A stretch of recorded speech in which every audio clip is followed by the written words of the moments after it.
सलाम व आदाब शिक्षक साथियों, आप सभी का फिर से आपके अपने ही प्यारे चैनल एसके दबंग संस्था में बहुत बहुत स्वागत है। आइए जानते हैं बिहार के शिक्षकों के लिए आज क्या खबर है। तो पहले हम लोग मुख्य समाचार की बात करें। विद्यालय ई शिक्षा कोष पर देख खेलेंगे सामरी का रिपोर्ट। स्कूलों में दी गई राशि खर्च नहीं करने पर 19 डीओ से मांगा गया स्पष्टीकरण। अब उर्दू फारसी शिक्षक भर्ती, शिक्षकों की एक सीट पर 5 दावेदार। अब तक 85,000 शिक्षकों को मिला स्कूल आवंटन पत्र। कल से क्लास लेंगे 9 चयनित शिक्षक। स्कूलों में सृजन शून्य करने को राज्य में 1 दिसंबर से मिशन दक्ष। 23 से शुरू होगी मैट्रिक की सेंटअप परीक्षा और बुधवार को नियुक्ति पत्र लेने का अंतिम मौका। तो पूरी खबर हम लोग विस्तार से जानेंगे। उससे पहले अगर आप हमारे चैनल पर पहली बार विजिट करें तो चैनल को सब्सक्राइब करके बेल नोटिफिकेशन को इस तरह से दबा के ऑल पे सेलेक्ट करें, जिससे शिक्षा विभाग और शिक्षा संबंधी सभी प्रकार के सक्षम परिषद अपडेट आप लोगों को मिल सके। तो चलते हम लोग खबरों को विस्तार से जानें। होगी सख्ती, यूथ व इको क्लब के लिए दी गई राशि कम खर्च। जी शिक्षक साथियों, राज्य के सरकारी स्कूलों में पढ़ाने वाले बच्चों में नेतृत्व क्षमता का विकास के लिए यूथ क्लब और पर्यावरण संरक्षण के लिए इको क्लब गठित करने के लिए स्कूलों को राशि प्रदान की गई थी। स्कूलों में सत्र 2023-24 में क्लब से संबंधित गतिविधियों के कार्यान्वयन के लिए कुल 27.07 करोड़ रुपए का ड्राइंग लिमिट निर्धारित की गई थी, लेकिन ड्राइंग लिमिट के विरुद्ध राज्य के स्कूलों ने 18 नवंबर तक 6.36 करोड़ रुपए की खर्च किए थे। अब तक कुल ड्राइंग लिमिट में से 23.4% ही खर्च किए। इसमें भी राज्य के 19 जिलों में क्लब की गतिविधियों के लिए काफ़ी कम खर्च किए गए हैं। भागलपुर जिले में 2%, बांका में 8.37%, बेगूसराय में 10.45%, कैमूर में 5.49%, गोपालगंज में 6.61% की खर्च किया गया। इसके अलावा पटना जिला में 11.19%, मुजफ्फरपुर में 6.04%, मधेपुरा में 4.48% ही खर्च किया गया। बिहार शिक्षा परियोजना के द्वारा स्कूलों में विभिन्न गतिविधियों में रुचि लेने और अल्पसंख्यक और अल्प खर्च करने के लिए लेकर 19 जिलों के शिक्षा पदाधिकारियों से स्पष्ट मांगा है। परिषद की ओर से बांका, बेगूसराय, भागलपुर, दरभंगा, गया, गोपालगंज, कैमूर, कटिहार, किशनगंज, लखीसराय, मधेपुरा, मुंगेर, मुजफ्फरपुर, पटना, सहरसा, समस्तीपुर, सीतामढ़ी, सिवान और वैशाली जिले के डीओ से स्पष्टीकरण मांगते हुए उन्हें स्कूल जाएगा स्कूल में गतिविधि सुनिश्चित करने का निर्देश दिया गया। अगली खबर है, विद्यालय ई शिक्षा कोष पर देख खेल सामग्री की रिपोर्ट। किन किन खेलों के लिए कौन सी सामग्री खरीदी, इसकी देनी होगी जानकारी। 11 दिसंबर तक सभी स्कूल शिक्षा विभाग को भेजेंगे रिपोर्ट।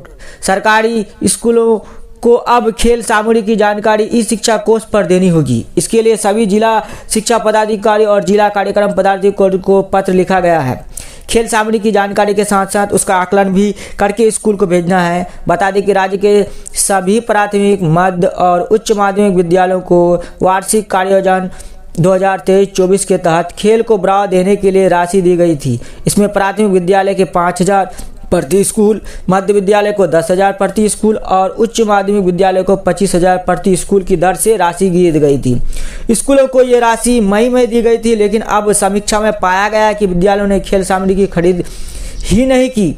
ऐसे में अब तक सभी स्कूलों को खेल सामग्री की पूरी जानकारी ई शिक्षा कोष पर डालने के लिए कहा गया है, ताकि स्कूलों की सच्चाई सामने आ सके।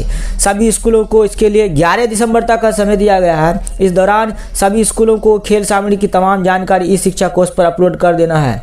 इनमें स्कूलों को किन किन खेलों के लिए कौन सी सामग्री खरीदी, किन खेलों के प्रति छात्रों का रुझान अधिक है, खेल का पीरियड कितने बजे से कितने बजे तक रहता है। अगली खबर है, शिक्षक 30 से पहले दे स्कूलों में योगदान। नवनियुक्त शिक्षकों को किसी भी हालत में 30 नवंबर से पहले विद्यालय में योगदान देना अनिवार्य है। इस बाबत पटना के जिला शिक्षा कार्यालय ने आदेश जारी किया है। पटना डीओ अमित कुमार ने नगर शिक्षा नियोजन इकाई, जिला परिषद एकोजन निकाय, प्रखंड शिक्षा नियोजन इकाई, ग्राम पंचायत शिक्षक निकाय को सूचना दी है। वहीं योगदान नहीं देने वाले पर जिला शिक्षा पदाधिकारी को कार्रवाई करने का निर्देश दिया गया है। वहीं सभी जिलों को इस बाबत शिक्षा विभाग को शिक्षा की ओर से आदेश पत्र दिया गया है। वही अगली खबर है, कल से क्लास लेंगे 9 चयनित शिक्षक। आज शाम तक कर लेना है सबको ज्वाइन। शुक्रवार को ही विभाग ने सभी को कर दिए स्कूल आवंटित। बीपीएससी से 1.10 लाख शिक्षकों का हुआ है चयन। पटना बीपीएससी से नवचयनित शिक्षक बुधवार से पूरे प्रदेश में क्लास लेंगे। इससे पहले उन्हें हर हाल में मंगलवार आज तक अपने अपने विद्यालय में योगदान दे देना है। शिक्षा विभाग ने इस संबंध में सभी जिले को स्पष्ट निर्देश जारी कर चुका है। 21 नवंबर तक सभी 1.10 लाख नव शिक्षक योगदान दे देंगे। राज्य सरकार ने शेष बचे हुए 20,000 शिक्षकों को भी विद्यालय आवंटित कर दिया गया है। इससे पहले 90,000 शिक्षकों को विद्यालय आवंटित किया गया था। इसके बाद शनिवार को ही 20,000 बचे हुए शिक्षकों को भी विद्यालय आवंटित किया गया। इन सभी शिक्षकों को 21 नवंबर तक अपने अपने विद्यालय में योगदान देने को कहा गया है। शिक्षा विभाग ने जिले जारी में कहा गया है कि 19 और 20 नवंबर तक को छठ पूजा की छुट्टी घोषित है। इन 2 दिनों में बिहार लोक सेवा आयोग से चयनित शिक्षकों का स्कूल में योगदान नहीं होगा। इसलिए जो शिक्षक योगदान देने से बच जाएंगे उनका हर हाल में 21 नवंबर को योगदान कर दिया जाएगा, ताकि 22 नवंबर से स्कूल खोलने के बाद सभी नए शिक्षक बच्चों को पढ़ाना शुरू कर देंगे। विभाग के माध्यमिक शिक्षा कन्हैया प्रसाद ने सभी जिला शिक्षा पदाधिकारी को पत्र लिखा है। मालूम हो कि विभाग ने 8 नवंबर को जारी निर्देश में कहा गया था 21 नवंबर तक सभी शिक्षकों का योगदान कर लिया जाए। इसी पत्र के आलोक में विभाग ने नए सिरे से फिर आदेश दिया है। अगली खबर है, स्कूलों में सृजन शून्य करने को राज्य में 1 दिसंबर से मिशन दक्षता।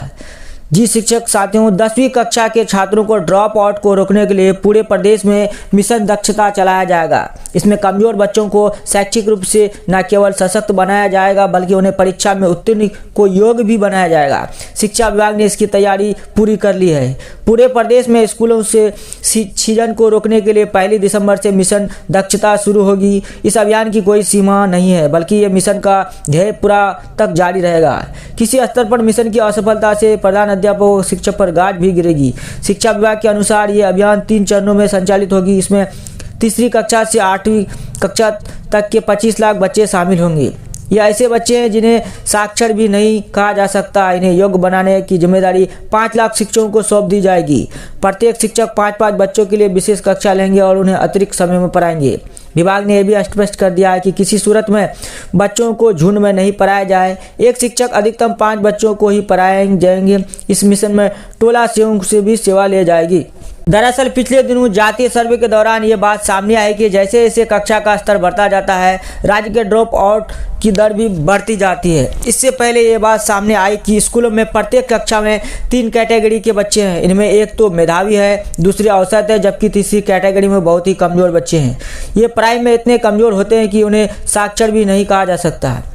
ये छात्र 10वीं की बोर्ड परीक्षा उत्तीर्ण नहीं कर पाते हैं और ड्रॉप आउट हो जाते हैं। राज्य का ड्रॉप आउट दर इस स्तर पर बहुत ज़्यादा है। इसी कारण राष्ट्रीय स्तर पर राज्य की स्थिति को बेहद खराब है। यही नहीं, इस वजह से राज्य की रैंकिंग भी गिर जाती है। इन्हीं बातों को देखते हुए शिक्षा विभाग ने ऐसे कमज़ोर बच्चों के लिए मिशन दक्षता प्रारंभ किया है। तीसरी से 8वीं तक के ऐसे बच्चों पर फोकस जिन्हें साक्षर भी नहीं कहा जा सकता है। जातीय सर्वे में ड्रॉप आउट की समस्या आने के बाद सरकार का बड़ा फैसला। अभियान का लक्ष्य है कि 25 लाख बच्चों को कवर करना है। 5 लाख शिक्षकों को मिलेगी जिम्मेदारी भी तय होगी कार्रवाई। इस मिशन की असफलता के लिए सभी प्रारंभिक माध्यमिक विद्यालय के शिक्षकों को जिम्मेदार माना जाएगा। परीक्षा में यदि बच्चे असफल होते हैं तो संबंधित प्रधान अध्यापक और संबंधित शिक्षकों पर कार्रवाई की जाएगी। 3 चरणों में चलेगा अभियान। कमजोर बच्चे होंगे चिन्हित। अभियान 3 चरणों में संचालित होंगे। पहले चरण में कक्षा 3 से 8 के ऐसे बच्चे चिन्हित होंगे जो पढ़ाई में बेहद कमजोर है और ये कार्य 30 नवंबर तक पूरा कर लिया जाएगा। इसमें हिंदी के शब्द वाक्य लगातार नहीं पढ़ सकने वाले, मौलिक गणित में अक्षम बच्चों को शामिल किया जाएगा। दूसरे चरण में उन्हें शिक्षक विशेष कक्षा के माध्यम से पढ़ाए जाएंगे। इन्हें 3 बजे के बाद या फिर भोजन अवधि के बाद इनकी विशेष कक्षा होगी। एक शिक्षक 5 बच्चों के समूह को पढ़ाएंगे। टोला सेवक से भी सेवा ली जाएगी। सभी विद्यालयों से एक टोला सेवक अवश्य टैग होगा। तीसरे चरणों में उन्हें विशेष परीक्षा में शामिल किया जाएगा। वार्षिक परीक्षा 2020 मार्च 2024 से 31 मार्च 2024 तक होनी है। इनमें से 25 लाख बच्चे भी शामिल होंगे। इसके बाद इन्हें 25 लाख बच्चों को अप्रैल 2024 में या गर्मी की छुट्टी में परीक्षा होगी। वहीं अगली खबर है, मैट्रिक सेंटअप की प्रायोगिक परीक्षा कल से शुरू। मैट्रिक परीक्षा 2024 के लिए सेंटअप परीक्षा के अंतर्गत प्रायोगिक परीक्षा 22 नवंबर को होगा, जबकि सैद्धांतिक परीक्षा 23 से 27 नवंबर तक आयोजित की जाएगी। परीक्षा समिति द्वारा सेंटर परीक्षा का प्रश्न पत्र भी सभी जिला शिक्षा पदाधिकारी कार्यालय को भेज दिया गया है। परीक्षा समिति ने कहा है कि विद्यालय स्तर पर आयोजित होने वाले सेंटर परीक्षा में नियमित रूप से अध्ययन व स्वतंत्र कोटि के विद्यार्थियों को शामिल होना अनिवार्य है। इस परीक्षा में शामिल होंगे जिनकी उपस्थिति 75% होंगे। वही अगली खबर है, बुधवार को नियुक्ति पत्र लेने का अंतिम मौका। वहीं अगली खबर है, अब उर्दू फारसी शिक्षक भर्ती, 17,000 पदों पर नियुक्ति की तैयारी, नए पदों के सृजन पर सैद्धांतिक समिति। राज्य में 17,264 पदों पर उर्दू फारसी और अरबी विषयों में शिक्षकों की नियुक्ति होगी। इनमें ज़्यादातर नियुक्ति प्राथमिक विद्यालयों में होगी। फिलहाल 5151 खाली पदों पर बिहार लोक सेवा आयोग से नियुक्ति होगी। इसके अतिरिक्त सरकारी विद्यालय में 12,113 पदों के सृजन की आवश्यकता है, जिस पर सैद्धांतिक सहमति बन गई है। शिक्षा विभाग से मिली जानकारी के मुताबिक सृजित पदों पर सरकार ने स्वीकृति के बाद उर्दू फारसी और अरबी विषयों के अभ्यर्थियों के लिए विशेष शिक्षक पात्रता परीक्षा TET और माध्यमिक शिक्षक पात्रता परीक्षा SCRT कराई जाएगी। ये परीक्षा बिहार विद्यालय परीक्षा समिति के माध्यम से ली जाएगी। इस पर सरकार के स्तर पर गंभीरता से विचार किया जा रहा है। बहरहाल शिक्षा विभाग उर्दू शिक्षकों की नियुक्ति के लिए TET तथा STET नियुक्त करने वाली संबंधित नियमावली के साथ पूरी कार्य योजना बनाने को निर्देश अफसरों को दिया गया है। शिक्षा विभाग की एक अधिकारी ने बताया कि कक्षा 1 से 5 तक के प्राथमिक विद्यालय में उर्दू विषय के 4932 पद खाली है, 1219 पद खाली है। इन पदों पर बिहार लोक सेवा आयोग से अगले चरण में शिक्षकों की नियुक्ति प्रक्रिया की जाए। प्रधान अध्यापकों का भी होगा संवर्ग, प्रस्ताव हुआ तैयार। बिहार लोक सेवा आयोग BPSC से शिक्षकों की नियुक्ति में जिला संवर्ग का गठन किया जाएगा। इसे कुछ इस तरह सरकार अब राज्य सरकारी विद्यालयों में प्रधान अध्यापक की नियुक्ति में प्रधान अध्यापक संवर्ग का गठन करेगी। शिक्षा विभाग ने 11,334 पदों पर BPSC से प्रधान अध्यापक की नियुक्ति में कैडर फॉर्मूला को अपनाने का प्रस्ताव तैयार कर दिया है। इसके लिए विभाग के स्तर से नियमावली भी तैयार की जा रही है। शिक्षा विभाग का प्रयास है कि प्रधान अध्यापकों के खाली पदों पर नियुक्ति प्रक्रिया नए शैक्षणिक सत्र पहले से पूरा कर लिया जाएगा। इसके लिए विभाग ने बिहार लोक सेवा आयोग के अधीन आचरण भेजना के बाद परीक्षा से लेकर विषय की मदद प्रश्न लेट किया गया है। वहीं अगली खबर है, शिक्षकों की एक सीट पर 5 दावेदारियां। पंजीयन शुल्क का आवेदन की प्रक्रिया पूर्ण करनी होगी परीक्षा में शामिल। प्राथमिक शिक्षकों के लिए 25 तक रजिस्ट्रेशन व आवेदन। बिहार लोक सेवा आयोग के द्वितीयक अध्यापक नियुक्ति की माध्यमिक व उच्च माध्यमिक विद्यालयों की परीक्षा में शामिल होने के लिए पंजीयन व शुल्क जमा की तिथि समाप्त हो चुकी है। तीनों श्रेणी के विद्यालयों की 1,12,000 सीटों के लिए 5,79,064 अभ्यर्थी ने रजिस्ट्रेशन किया। इसमें से 5,72,636 ने ही शुल्क जमा किया है। माध्यमिक व उच्च माध्यमिक की 1 सीटों के लिए 5 अभ्यर्थियों ने रजिस्ट्रेशन कराया है। सचिव रवि भूषण ने बताया कि जिन अभ्यर्थियों ने रजिस्ट्रेशन व शुल्क जमा की प्रक्रिया पूरी की है वही 25 नवंबर तक आवेदन कर सकते हैं। 79,600 अभ्यर्थियों ने 17 नवंबर तक किया रजिस्ट्रेशन। 1.22 लाख शिक्षकों की द्वितीय चरण में होगी परीक्षा। 5,72,636 ने किया। 7 से 10 दिसंबर तक विभिन्न पाली में आयोजित होगी शिक्षक नियुक्ति। मध्य माध्यमिक और उच्च माध्यमिक के लिए रजिस्ट्रेशन की तिथि समाप्त। तो अभी के लिए बस इतना ही। शिक्षा से इस प्रकार के अपडेट्स पाने के लिए चैनल को सब्सक्राइब, ये वीडियो पसंद आया तो वीडियो को लाइक और शेयर करना ना भूले। तो फिर हम लोग मिलते हैं एक नए वीडियो के साथ। न्यूज़ देखने के लिए आपका बहुत बहुत धन्यवाद। आपका दिन शुभ हो।